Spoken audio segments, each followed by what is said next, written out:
नमस्कार, मैं हूँ प्रशस्ति तिवारी। आप देख रहे हैं दैनिक अयोध्या टाइम्स न्यूज चैनल। चलते हैं आज की खास खबर की ओर। जब हम लोग बैठे हैं तो सबसे महत्वपूर्ण जो जानकारी हम लोगों को मिल रही है, जब बातचीत कर रहे हैं कार्यकर्ताओं से, नेताओं से, और जो जानकारी दे रहे हैं, समय समय पे पार्टी कार्यालय को भी सूचित किया जा रहा है। अभी सुबह जब एक हमारे विधायक ने फोन किया, उन्होंने कहा कि जो बीएलओ हैं, जितना उन्हें सहयोग करना चाहिए वो सहयोग नहीं कर रहे हैं। एक जगह वो बैठ जाते हैं, उसके बाद वो उन्हें ढूंढिए आप लोग, तब मिलेंगे, नहीं मिलेंगे। लेकिन सच्चाई ये है, जब बिहार का चुनाव देख लिया, बिहार के बाद जो अखबारों में लिखा गया, सोशल मीडिया पे जो आया, या अन्य माध्यमों से जो जानकारी मिली है, वो जानकारी ये मिली है कि उत्तर प्रदेश और वेस्ट बंगाल में बड़ी तैयारी है भारतीय जनता पार्टी की, और चुनाव आयोग से मिलकर के है। क्योंकि चुनाव आयोग की तरफ हम देखते हैं तो हमें उम्मीद है, करते हैं कि वो निष्पक्ष होगी, वो संस्था निष्पक्ष होगी, वो हमारी किसी भी शिकायत का निराकरण करेगी। लेकिन सुनने में आ रहा है कि 2024 की हार के बाद सबसे ज्यादा भारतीय जनता पार्टी और चुनाव आयोग फोकस कर रहा है वेस्ट बंगाल पर और उत्तर प्रदेश पर, अन्य स्टेटों पे भी जहां पर बीजेपी की सरकार नहीं है। उदाहरण के लिए तमिलनाडु का चुनाव आने वाला है, लेकिन सबसे ज्यादा फोकस, सबसे ज्यादा टारगेट और टारगेटेड जो चीजें हो रही है वो उत्तर प्रदेश और वेस्ट बंगाल में हो रही है, जहां पर चुनाव आयोग से हमें उम्मीद थी। अगर आपको याद हो पत्रकार साथियों, कोई चीज ऐसी नहीं जो हम लोग कह रहे हो आउट ऑफ वे जाके कह रहे हो। जब बाई इलेक्शन हुआ तो हम लोगों ने चुनाव आयोग का रोल देखा है।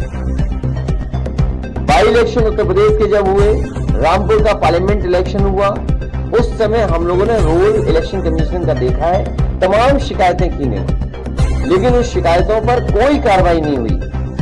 उसके बाद जब एसआईआर की बात आई तो उस समय हम लोगों ने वो सूची दी थी जिसमें 2022 में से पहले जिनका वोट था और 2022 में वोट नहीं डाल पाए थे, ऐसे बड़े पैमाने पर मतदाता जिनका नाम इधर उधर करके डिलीट कर दिया था जानबूझ करके, और जिसके कारण समाजवादी सरकार नहीं बन पाई 2022 में। हम लोगों ने आरोप लगाया था और एफिडेविट भी दिए थे इलेक्शन में। उस समय आपको याद होगा कई जिलाधिकारियों ने कुछ बातें कही, लेकिन जब पलट करके हम लोगों ने उनसे वो बातें तर्क रखे तो उनके पास भी कोई जवाब नहीं था।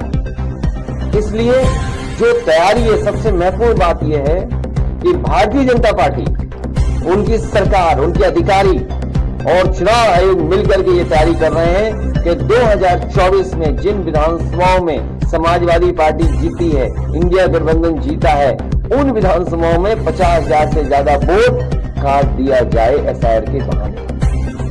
यही यूपी में हो रहा है, यही वेस्ट बंगाल में तैयारी चल रही है। तो इसलिए हम लोग सावधान हैं। हम पॉलिटिकल लेवल पर, अपनी पार्टी के स्तर पर सभी कार्यकर्ताओं को आपके माध्यम से, अपने संगठन के लोगों को आपके माध्यम से ये अपील भी करते हैं कि पूरी जिम्मेदारी के साथ ये अपनी वोटर लिस्ट ठीक करें। जो वोट है, जो बनना चाहिए वो बनवाएं, बीएलओ से मिलकर के करें, और जहां कहीं नाकामी या जिस तरह की शिकायत मिले वो पार्टी कार्यालय तक जरूर पहुंचे। इधर जो शिकायतें मिली हैं, हम बड़े पैमाने पर शिकायतें हैं, मैं श्रीवास्तव जी जो ऑफिस में देख रहे हैं, मैं उनसे कहूंगा कि वो जरूर ब्रीफ करें।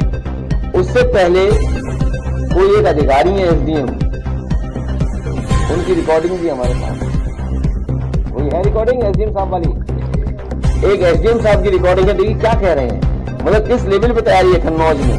कन्नौज तो वो रहा है ना, हमारी राजधानी, देश की राजधानी रही है कन्नौज।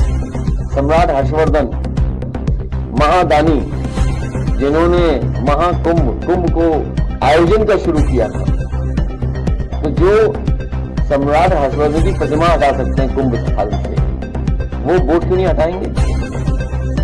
वो वोट हटाने में लगे हुए हैं और कन्नौज भी टारगेट में आ गया।